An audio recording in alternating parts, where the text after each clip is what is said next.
Aleluia. Bendito seja o nome do Senhor. Graça e paz. Que maravilhoso estarmos nesta segunda noite juntos. A gente já vai ficando com saudade, né?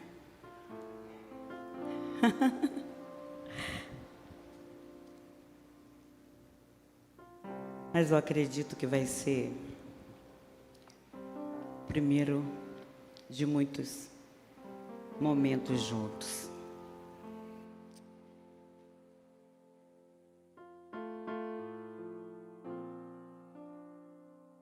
Eu quero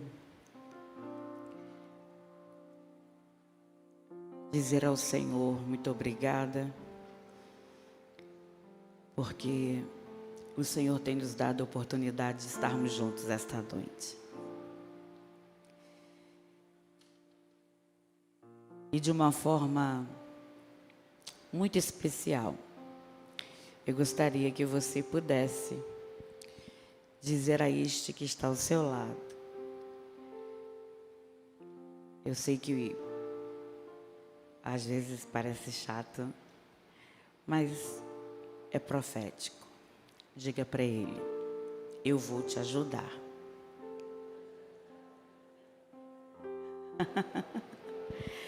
Ele vai entender daqui a pouco.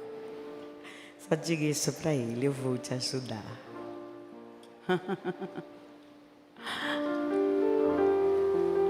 Ninguém consegue sozinho, né? Ninguém consegue sozinho.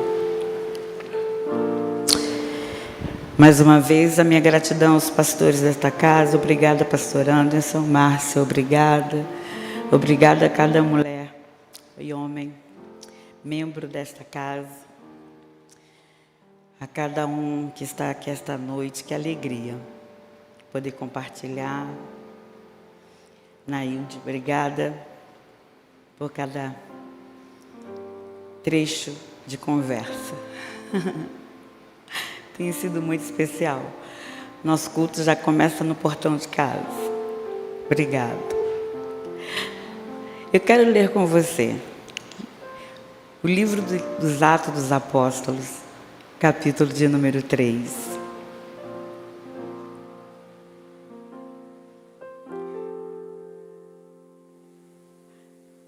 Atos dos Apóstolos, capítulo de número 3. A partir do versículo de número 1.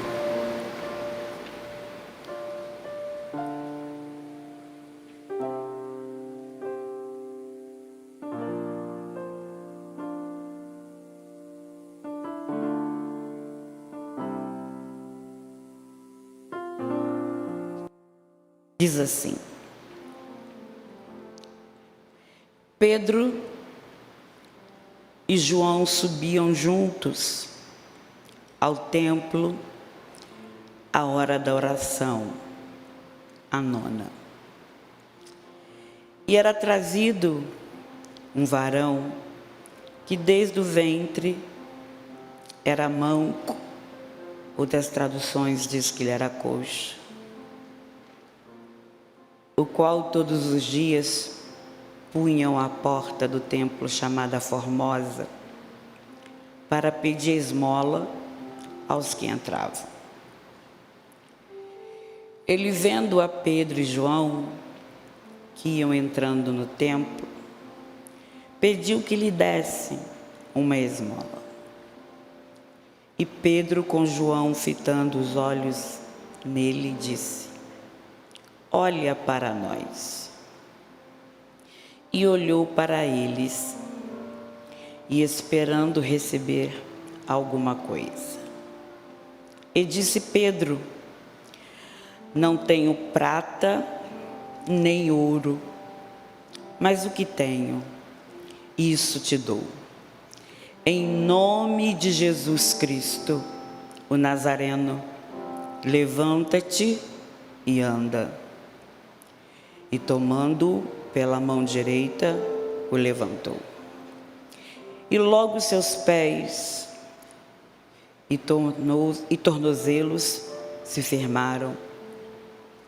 E saltando ele, pôs-se em pé e andou. E entrou com eles no templo, andando e saltando e louvando a Deus. E todo o povo viu andar e louvar a Deus, e conheciam-no, pois era ele o que se assentava a pedir esmola à porta formosa do templo. E ficaram cheios de pasmo e assombro pelo que lhe acontecera. Amém? Acredito que esse texto é bastante conhecido. Pedro e João estavam indo para um período que tivemos agora há pouco, período da oração.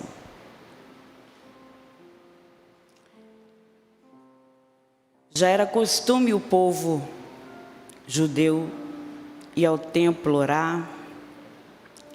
Temos alguns exemplos que os sacerdotes já faziam isso, já entravam ao templo para a oração, como de costume.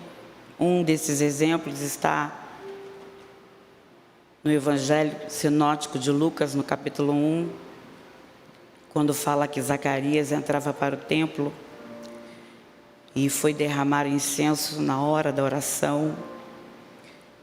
Era costume entre os judeus subir para o templo e orar.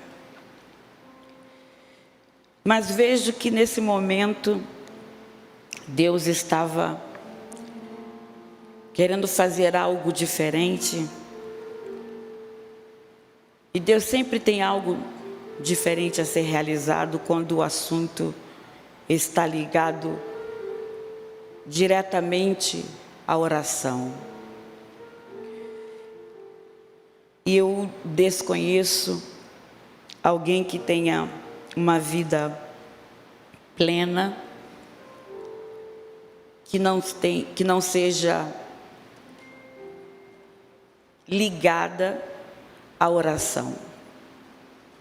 Alguém que tenha uma vida intensamente ligada a Deus, que não tenha uma vida de oração. O texto diz que quando João e Pedro estavam subindo a hora nona, eles encontraram um homem que estava assentado do lado de fora do templo. E a informação que o texto nos dá é que esse homem, ele era coxo, e outras traduções diz que ele era manco. E ele era deixado todos os dias naquele lugar para pedir esmolas, que era um costume das famílias naquela época. E nós encontramos também no texto do evangelista João, no capítulo 5, que diz que quando Jesus subiu junto à multidão em uma das festas, que quando Jesus chegou ao lugar que era conhecido como lugar da misericórdia, ali havia coxos, mancos, muitos doentes, e ali as pessoas estavam primeiro para buscar cura, porque esperavam que um anjo viesse mover as águas, mas também estavam ali para buscar esmolas. Por quê? Porque as famílias entendiam, se não tinha cura, tinha esmola. E os judeus, por costume, no momento de ir para o lugar da oração, eles já levavam a sua oferta e levavam a sua esmola. Então, já ficavam ali aqueles que já sabiam que no caminho iriam passar alguém que olharia e deixaria para si uma esmola. Mas é interessante que eles só não esperavam que no dia marcado por Deus, desceriam 2 homens na hora da oração, na hora nona, que não estavam preparados não para dar esmolas, mas para mudar a vida de alguém.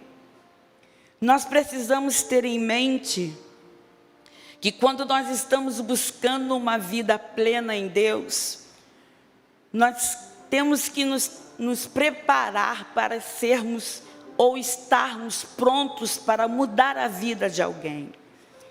Nós somos agentes de mudança na vida de alguém, ou precisamos ser agentes de mudança na vida de alguém. Alguém precisa olhar para nós, e geralmente, alguns de nós não temos a oportunidade nem de abrir a nossa boca para expressar. Muitas das vezes é um gesto, muitas das vezes nós estamos em uma repartição, serviço, no lugar que nós não podemos falar. Hoje, então, dentro do contexto que nós estamos vivendo, à beira de uma perseguição, nós precisamos entender qual é o nosso papel pleno, precisamos entender quem somos, precisamos entender a que viemos e precisamos entender para onde vamos. Nós estamos vivendo, na verdade, um momento muito, mas muito específico. E precisamos buscar essa plenitude, buscar ser completos, a ponto de viver isso que esses homens estavam vivendo. Em ver esse homem que olha para eles e diz: eu quero uma esmola, eu quero de vocês a mesma coisa que todos que passaram por mim me deram. Só que quando aqueles homens olham para aquele homem que está dizendo: eu quero de vocês a mesma coisa que quem passou por mim me deu, eu entendo que Pedro e João entenderam que aquele homem não podia mais viver uma vida de mediocridade. Parece ser uma palavra ofensiva, né? Mas no dicionário diz que ter uma vida medíocre é aquele que vive com uma vida na média, uma vida mediana. E talvez a gente precise olhar para algumas pessoas e dizer: eu vou ajudá-lo a sair do lugar da sua mediocridade e levantar e ter uma vida plena, se depender de mim. Não está mais na hora de muitos de nós vivermos uma vida de esmola. Está na hora de viver uma vida de milagre. Não está mais no tempo de olharmos para algumas pessoas e dizer: eu vou dar de mim o que sobra, eu vou dar de mim tudo o que eu tenho, porque se eu tenho muito, significa que o que eu tenho, eu posso dividir, porque quem tem muito, quem tem muita semente na sua sementeira, eu tenho aprendido, você pode dividir com alguém, porque nunca vai faltar. A Bíblia diz que aquele homem, ele era levado todos os dias para aquele lugar. E eu fico perguntando, por que aquelas pessoas que levavam ele todos os dias, não incentivava ele a ir primeiro, porque o original eu fui ler e buscar, ele não era alguém que era impossível de andar só. Mas eu tenho percebido que nesta geração, algumas pessoas ainda não conseguiu achar a plenitude, porque elas têm achado em si uma incapacidade de, às vezes, andar só. Ou seja, não andar só da presença. Tem que ter alguém para dizer, vamos. Você precisa sair do seu lugar. Se não, alguém não ligar, se alguém não estiver sempre empurrando, se alguém não estiver sempre incentivando, aquela pessoa nunca sai daquela mesma situação, nunca sai do mesmo posicionamento, e ainda quando olha para alguém, diz assim, por que ela é diferente de mim? E a diferença não está na pessoa e nem no Deus que serve, porque o Deus é o mesmo. A diferença está é que ela se posicionou em não permitir que ninguém mais a empurre, ninguém mais a leve. Ela decidiu que com qualquer defeito que ela tenha, ela vai se erguer e vai para o lugar que ela precisa ir. Ela vai para a direção que ela precisa estar. Porque nós estamos vivendo dias em que as pessoas estão esperando que alguém a carregue, que alguém a deixe no lugar do encontro, mas nós não estamos mais tendo tempo para isso. Nós precisamos nos posicionar em Cristo. Precisamos entender que se alguém não ligar, você liga. Se alguém não te chamar, você vai dizer, eu vou me arrumar, vou colocar a melhor roupa, vou colocar o melhor sapato, vou ajeitar o meu cabelo, eu vou colocar o melhor perfume, eu vou pegar a melhor bolsa, eu vou colocar-me diante do meu Deus e vou dizer que Ele é santo, que Ele é santo, que Ele é santo. Eu vou para a casa dEle para o adorar, eu vou por causa dEle. Eu não venho aqui por causa de ninguém, eu venho por causa dEle. É difícil ser confrontado, mas é a realidade. É muito difícil quando alguém precisa toda hora dizer, vamos, você precisa.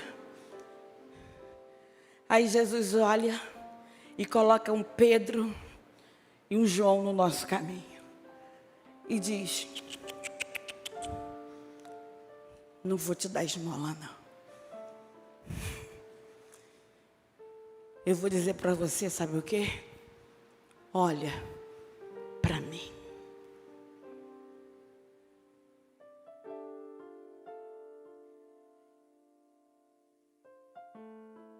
Quando ele está dizendo para aquele homem, olha para mim, é como ele que dissesse, dizendo para ele,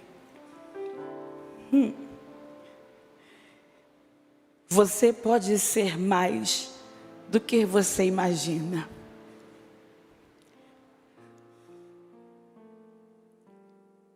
Ou seja, se você conhecesse a nossa história, quando a Márcia disse, essas aqui são cola em mim, cola no que é bênção, cola em quem é bênção. Ela disse, são todas teólogas. Acho que Pedro e Tiago, ou Pedro e João está dizendo, olha para nós no sentido, você não conhece a nossa história. Nós éramos ninguém. Até que tivemos um encontro com alguém. Nós não éramos ninguém diante de uma sociedade. Nós não tínhamos nada, até que do alto fomos revestidos. Nós não tínhamos nenhum objetivo, mas hoje nós temos. Olha para nós, porque hoje eu vou poder te ajudar.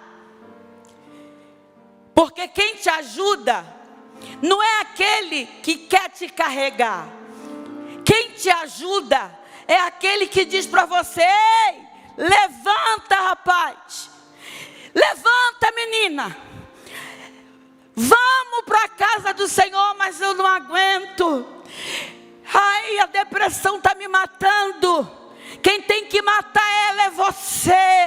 É você que tem que se posicionar e dizer com pouca força: eu me levanto diante do Senhor. Ontem eu estava aqui, ouvi a minha amiga dizendo que ela enterrou o seu filho. Eu enterrei 2. A Márcia sabe disso. Eu tenho 2 filhos que dormem no Senhor. 2 filhos que são ofertas para Deus. E a mesma pergunta que a serva do Senhor fez para o Senhor, eu fiz também. Mas eu ainda tive uma atitude ainda mais brava. Eu dizia para Deus: Deus, o que eu vou fazer agora? O que restou agora para eu fazer? E o Senhor dizia: eu não sou suficiente. Eu olhava para o meu esposo e ele dizia para mim: o que é que eu faço? Como que me dissesse: me dá uma resposta. Sabe, eu passei 4 anos como fosse de mal com Deus. Não se escandalize, não. Porque eu não posso pregar aqui uma super crente. Entrei para uma faculdade e todas as vezes que alguém ligava e dizia: você pode vir ministrar? Eu dizia: não posso. Hoje eu tenho aula e fui fazer faculdade de Direito e tinha que me dedicar. Depois fui fazer estágio no Tribunal de Justiça, 2 anos, me dedicar. E depois eu decidi que ia fazer prova para Cadepol e comecei a estudar. Até que um dos meus professores dentro da faculdade olhou para mim e disse: você está estudando muito? Eu disse: bastante. Alguém me disse que você é pastora. Eu vejo que o seu comportamento é diferente, no sentido de que eu nunca vi você fazer uma prova sem antes você curvar a cabeça. E era um dos professores mais austeros que eu tive. Eu disse: é verdade. Ele disse: e também estou sabendo que você vai viajar para São Paulo para fazer. Ele foi falando das coisas que soube para alguém. Eu disse: é verdade. Ele disse: eu nem sei se Deus usa alguém. Mas ele olhou para mim e disse: você vai ser uma excelente delegada, mas você é uma excelente pastora. Você prega para mim aqui sem abrir a sua boca, moça. E eu comecei a chorar dentro daquele lugar. E o Espírito de Deus falou dentro de mim: você é plena, não por causa das coisas que eu faço. Você é plena por quem eu sou dentro de você. E eu vim dizer a alguém nesta noite: você precisa encontrar em Deus quem você é nele. Não viva em busca daquilo que não é. Viva aquilo que é. Talvez seja pouco, mas é você. Talvez não seja cantar, não seja pregar, não seja falar, mas o que Deus deu a você é o suficiente para a plenitude de Deus ser forjada e ser transbordante dentro do teu ser, a ponto de você olhar e dizer, como aqueles homens: olhe para mim, porque eu sei quem eu sou nele. Olhe para mim, em nome de Jesus o Nazareno. Eu não vou te dar esmola. Levanta e anda.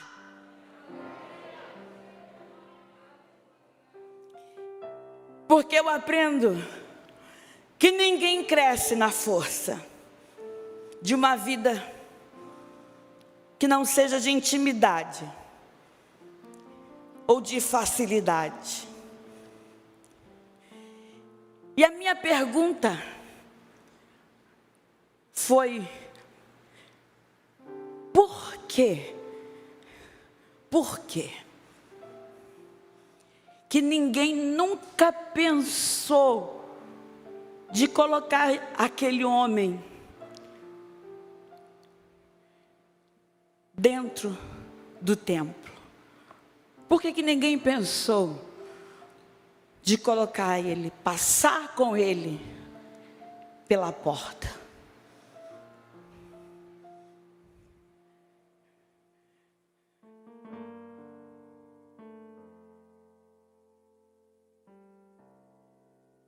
Porque as pessoas se costumam entender que para mudar alguém, elas também precisam mudar. Para eu dizer para você assim, para você me dizer assim: Natália, eu vou fazer um congresso, primeiro tem que começar em você. Então eu preciso mudar, para eu poder mudar alguém. Então, para eu entrar com alguém dentro do templo, eu primeiro preciso ter a primeira atitude. Então era mais fácil, vamos deixar ele aqui, porque para entrar com ele dentro do templo, eu também vou ter que ter uma outra atitude. Mas quando aquele homem se levantou com Pedro e com João, a Bíblia diz que ele entrou, se levantou e começou a adorar a Deus. E todos que estavam dentro daquele lugar,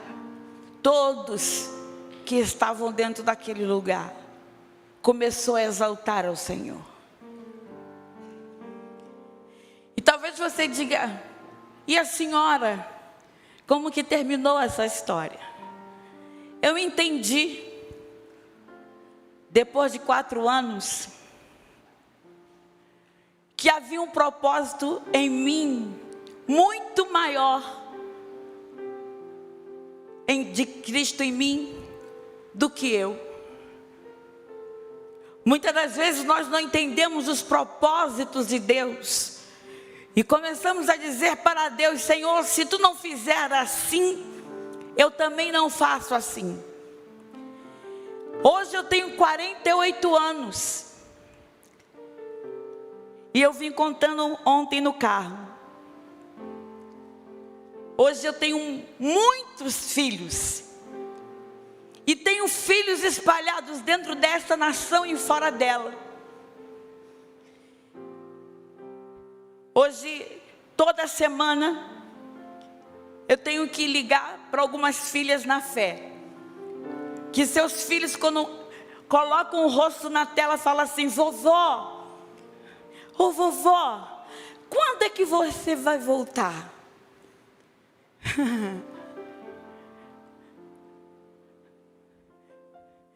Deus me levou, Cris, a cuidar de famílias dentro de Angola. Eu comecei a cuidar de crianças dentro de Angola. E quando eu entro na tela para olhar aquelas crianças, eles vêm correndo e vêm falando: vovó, ô vovó, volta logo, vovó. Eu digo: vovó vai voltar. E elas dizem: mamãe, quando tu vai voltar? E o Espírito de Deus diz ao meu coração: tu tem tantos filhos e filhas que te esperam, porque tu entendeu qual era o propósito para ser plena. E eu sei que existem mulheres e homens aqui nesta noite que precisam entender qual é o propósito para começar a viver esta plenitude em Cristo. E eu posso ser ainda ousada em dizer que você pode até ter nascido na casa do Senhor, mas ainda não conseguiu destravar esse propósito. Sabe, a coisa mais difícil é você ver todo mundo correndo e você não conseguir entender. No que tange, eu aprendi que maturidade não é só. Você começa andando, depois você corre e depois você voa.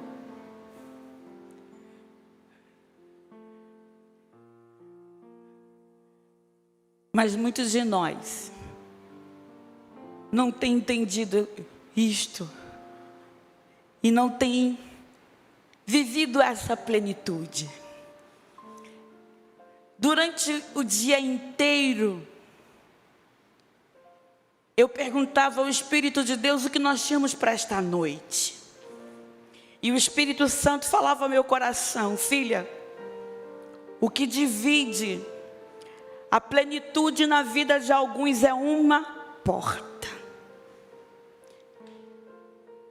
Porta, chamada formosa em grego, significa algo que floresce abundantemente na estação certa.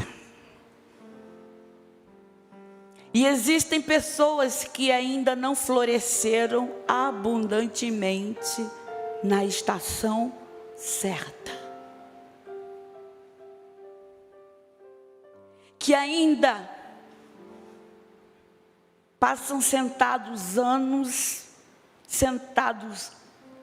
após anos, sem entender qual é o verdadeiro propósito. Mas o Espírito de Deus nesta noite está dizendo: eu quero hoje destravar isto na sua vida.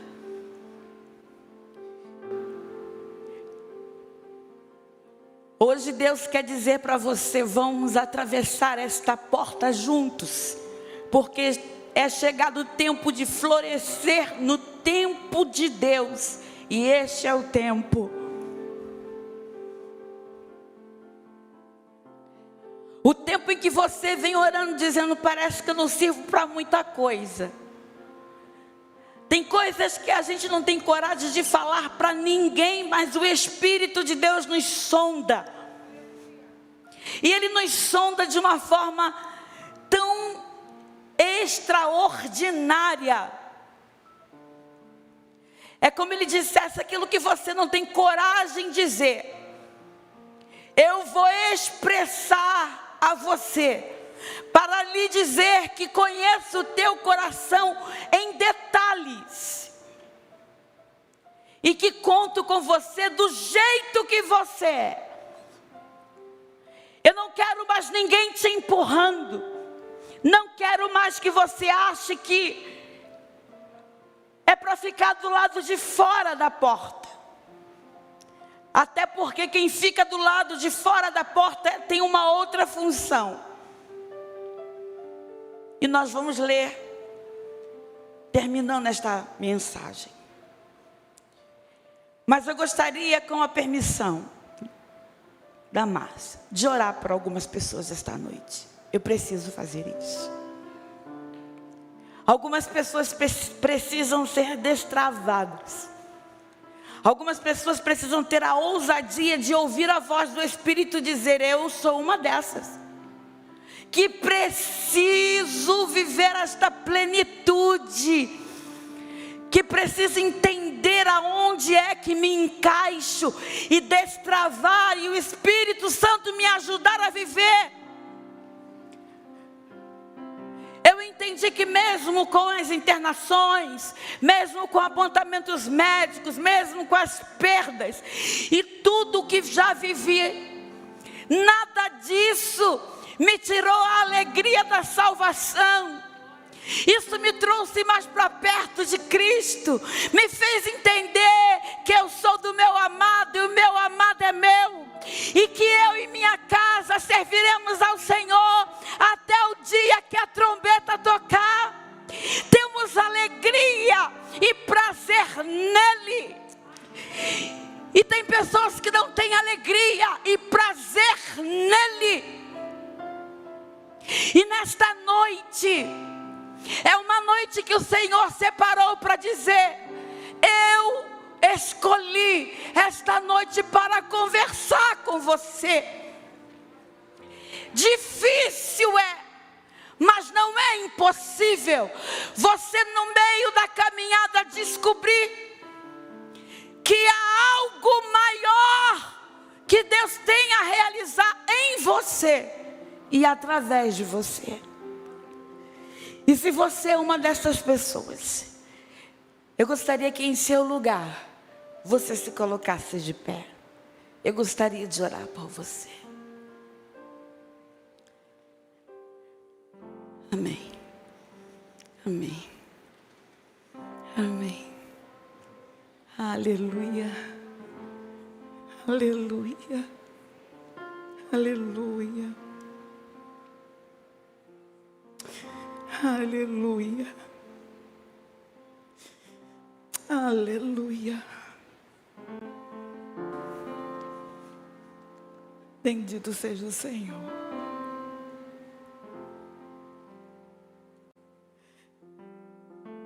Às vezes nós somos, ou não temos a coragem de dizer isso.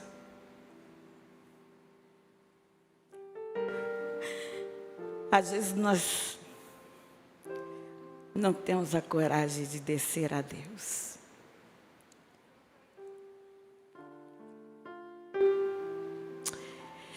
Mas o Espírito de Deus está dizendo: se tu deixares, se tu deixares,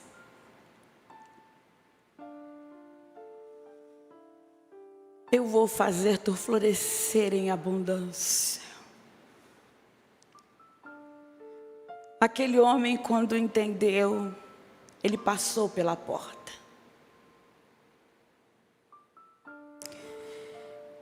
O texto diz que ele saltou, se levantou, entrou no templo, louvou a Deus. O povo se admirou, se assombrou. O ministério dele atingiu tantas pessoas. Pai, no nome de Jesus, bendito seja o teu nome eternamente. Que a tua palavra, Senhor, que é transformadora, que não é minha, sua, ela possa alcançar o objetivo a qual foi proposto nesta noite. Alcançarmos a plenitude em Ti. Há algo maior em nós. Grande é o Senhor. Obrigada pela vida dos meus irmãos, que ao ouvir a Tua voz, se colocaram diante do Senhor. Obrigada, Espírito de Deus. Obrigada. No nome de Jesus.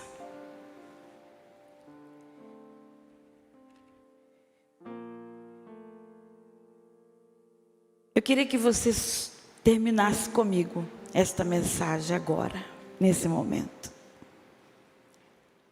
E abrisse em João,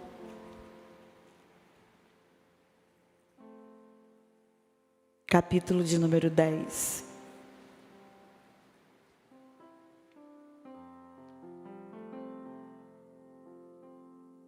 Versículo de número 7, eu vou ler.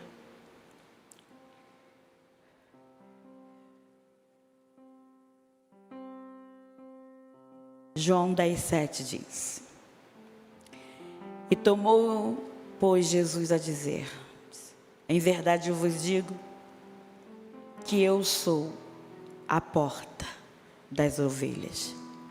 Todos quantos vierem antes de mim são ladrões, salteadores, mas as ovelhas não os ouviram. Eu sou a porta, e se alguém entrar por mim, salvar-se-á, e entrará, sairá e achará pastagem. Que Deus nesta noite nos abençoe. A todos aqueles que entenderam, eu tenho certeza que acharam não só plenitude, mas algo muito especial que Deus derramou sobre esta noite. Que Deus abençoe, em nome de Jesus.